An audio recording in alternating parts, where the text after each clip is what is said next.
लेकिन real world में ऐसा होता नहीं है। जब देश बनते हैं तो सही और गलत सारे तरीके अपनाए जाते हैं। ये जो डॉक्यूमेंट था ये कंडीशनल एग्रीमेंट था।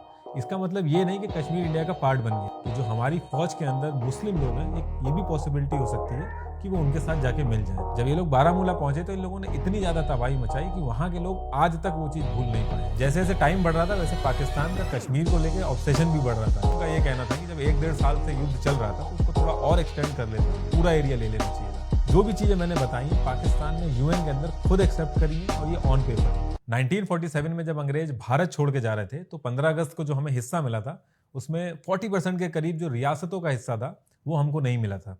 और अंग्रेजों ने ये कहा था कि रियासतों की मर्जी है, वो चाहें तो इंडिया के साथ जाके जुड़ सकते हैं या फिर पाकिस्तान के साथ जाके जुड़ सकते हैं या फिर वो चाहें तो इंडिपेंडेंट रह सकते हैं। देखिए 565 के करीब रियासतें थीं। अगर मैं पाकिस्तान वाला पार्ट हटा दूं तो फिर भी 535 के करीब रियासतें थीं।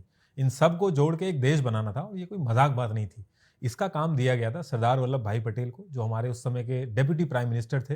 ये कायदा तो ये कहता है कि सारी रियासतों से पूछा जाता, अगर उनका मन होता इंडिया के साथ जुड़ने का तो ठीक है, वरना कोई बात नहीं। लेकिन रियल वर्ल्ड में ऐसा होता नहीं है। जब देश बनते हैं तो सही और गलत सारे तरीके अपनाए जाते हैं। जो छोटी रियासतें थीं उनको तो कॉन्सिक्वेंसेस पता थे, उन्होंने विद्रोह भी देखा था, तो उनकी हिम्मत नहीं थी कि इंडिया के अगेंस्ट में जाएं, वो इंडिया से आके मिल गई। बाकी जो रियासतें थीं कुछ को प्यार से मनाया गया, कुछ को डराया गया और अलग अलग तरीके अपनाए गए। और ये जितनी भी रियासतें इंडिया के साथ आके मिली थी इनसे एक डॉक्यूमेंट साइन कराया गया था, इंस्ट्रूमेंट ऑफ एक्सेशन, जिसे विलय पत्र भी कहते थे। और ये विलय पत्र हर एक रियासत के लिए सेम था, वर्ड बाय वर्ड। तो पटेल जी ने अपना काम बहुत ही अच्छे से निभाया, सारी रियासतों को इंडिया से जोड़ दिया। बस 3 जगह बात आके फंसी, एक जूनागढ़, दूसरा हैदराबाद और तीसरा जम्मू एंड कश्मीर। जूनागढ़ की जो आबादी थी वो हिंदू थी और जो वहाँ का राजा था वो मुस्लिम था और उसका बिल्कुल मन नहीं था कि वो इंडिया के साथ जुड़े और वो पाकिस्तान के साथ जुड़ना चाहता था। तो 15 सितंबर 1947 को उसने जाके एक एग्रीमेंट साइन किया पाकिस्तान के साथ और जूनागढ़ को जाके पाकिस्तान में जोड़ दिया। कायदे में अगर देखा जाए तो जो भी रियासत चाहे वो पाकिस्तान के साथ जुड़ना चाहे वो इंडिया के साथ जुड़ना चाहे, ऐसा वो कर सकती थी। तो वहां पे विद्रोह करा दिया गया और जो राजा था जूनागढ़ का वो भाग के पाकिस्तान चला गया। और जब वहां पे शांति हुई तो वहां पे प्लेबिसाइड हुआ। प्लेबिसाइड यानी कि वहां की जनता वोटिंग के थ्रू डिसाइड करेगी कि उसको पाकिस्तान के साथ जाके मिलना है या फिर उसको इंडिया के साथ जाके मिलना है। और जब वहां पे प्लेबिसाइड हुआ तो 99% वोटिंग इंडिया के साथ जुड़ने के लिए आई। अच्छा, इसमें एक इंपॉर्टेंट चीज और है कि जब अंग्रेज जा रहे थे तो उन्होंने पाकिस्तान और इंडिया दोनों का जो डिफेंस है वो अपने हाथ में रखा था। दोनों के जो कमांडर थे वो अंग्रेज थे और ये बहुत ही अच्छी चीज थी, क्योंकि अगर ऐसा नहीं होता तो बहुत सारी लड़ाइयां और होती। और अब बचे थे हैदराबाद और जम्मू एंड कश्मीर। हैदराबाद का जो राजा था वो मुस्लिम था और वो भी पाकिस्तान के साथ जाके जुड़ना चाहता था, लेकिन प्रैक्टिकली पॉसिबल नहीं था क्योंकि हैदराबाद एकदम बीचों बीच था, तो ये चीज पॉसिबल नहीं थी। और दूसरी चीज, जूनागढ़ में उसने देखा था कि राजा का क्या हाल हुआ था, तो वो डरा भी हुआ था। तो उसने गवर्नमेंट ऑफ इंडिया के साथ एक एग्रीमेंट साइन किया जिसे स्टैंड स्टिल एग्रीमेंट भी कहते हैं। इस स्टैंड स्टिल एग्रीमेंट का मतलब था कि अभी जो चीज जैसी है वैसी ही रहेगी, 1 साल के बाद डिसाइड होगा कि पाकिस्तान के साथ जाना है या फिर इंडिया के साथ जाना है। और पटेल जी भी इस चीज से ओके थे क्योंकि उनको अपना फोकस इस समय जम्मू एंड कश्मीर पे करना था। अगर आप देखोगे तो जूनागढ़ और हैदराबाद का पाकिस्तान से जाके मिलना ये प्रैक्टिकली पॉसिबल नहीं था, इसलिए पाकिस्तान को बहुत ज्यादा दिक्कतें आई। अगर वो जैसे तैसे करके पाकिस्तान के साथ जुड़ भी जाते तो वही हाल होता जो बांग्लादेश का हुआ। लेकिन जम्मू एंड कश्मीर का बॉर्डर पाकिस्तान से लगा हुआ था और जिन्ना ने जूनागढ़ के अंदर देखा था कि प्लेबिसाइड हुआ था तो बहुत ज्यादा होपफुल थे कि कश्मीर के अंदर भी अगर प्लेबिसाइड होगा तो फैसला उनके हक में जाएगा, क्योंकि मुस्लिम मेजोरिटी वहां पे ज्यादा थी। और जैसे धीरे धीरे टाइम निकल रहा था उनका ऑब्सेशन जो था कश्मीर को लेके वो भी बहुत ज्यादा बढ़ रहा था। जम्मू एंड कश्मीर के जो राजा थे, राजा हरि सिंह, वो हिंदू थे और वहां जो मेजोरिटी थी वो मुस्लिम थी। राजा किसी भी कीमत पे अपनी गद्दी नहीं छोड़ना चाहते थे, इसलिए जो भी ऑप्शन उनके सामने अवेलेबल थे वो सारे दिक्कत वाले ही थे। अगर राजा हरि सिंह पाकिस्तान से जाके मिलते हैं तो पाकिस्तान एक इस्लामिक देश है, वहां पे एक हिंदू राजा का टिकना बहुत ही मुश्किल है, तो ये चीज उन्हें बहुत अच्छे से पता थी। अगर वो इंडिया से जाके मिलते हैं तो नेहरू जी रोज लोकतंत्र की बात कर रहे हैं, इलेक्शन कराने की बात कर रहे हैं, तो वहां पे अगर इलेक्शन होगा तो मेजोरिटी में मुस्लिम है तो वैसे ही नहीं राजा बनेंगे। तो राजा हरि सिंह को अपनी गद्दी से बहुत ज्यादा प्यार था। अगर वो इंडिपेंडेंट भी रहते तो ये सबको पता था कि जो रियासत इन दोनों कंट्रीज के बीच में फंसेगी उसके लिए मुश्किल होगी।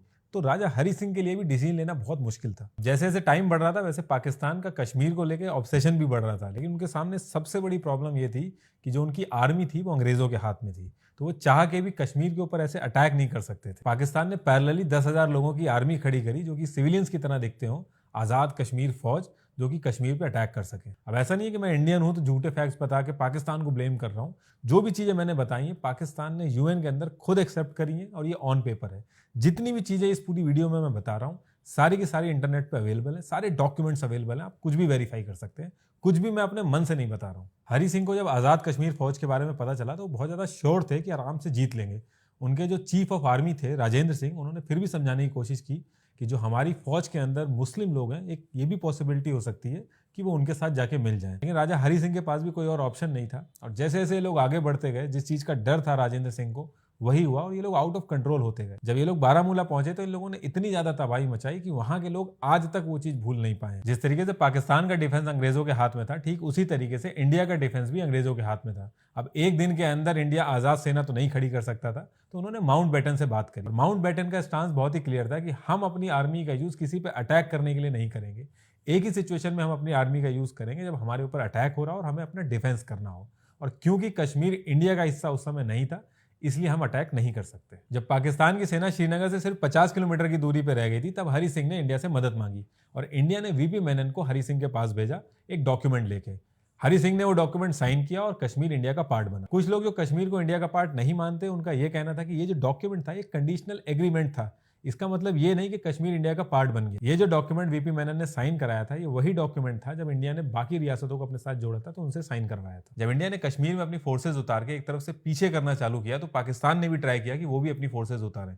उन्होंने अंग्रेजों से बात करी, लेकिन माउंट बैटन ने जो इंडिया से कहा था, सेम वही चीज अंग्रेजों ने पाकिस्तान से भी कही कि कश्मीर पाकिस्तान का हिस्सा नहीं है और इस समय अगर हम फोर्सेज अपनी उतारेंगे तो वो एक अटैक माना जाएगा रादर देन एक डिफेंस। कश्मीर और इंडिया के इस एग्रीमेंट को लेके जिन्ना बहुत ज्यादा फ्यूरियस थे, उन्होंने माउंट बैटन को बुला के बात करी कि इस एग्रीमेंट को हम मानते नहीं है, क्योंकि जब जूनागढ़ और पाकिस्तान के बीच में एग्रीमेंट हुआ था तो वहां पे उस एग्रीमेंट को माना नहीं गया था, बल्कि वहां पे प्लेबिसाइड हुआ था। तो माउंट बैटन ने भी यही इंडिकेशन दिए थे कि जब यहाँ पे शांति हो जाएगी तो यहाँ भी प्लेबिसाइड होगा। उसके बाद दो चीजें ऐसी हुई जिसके बाद से इंडिया का स्टांस थोड़ा सा वीक पड़ गया।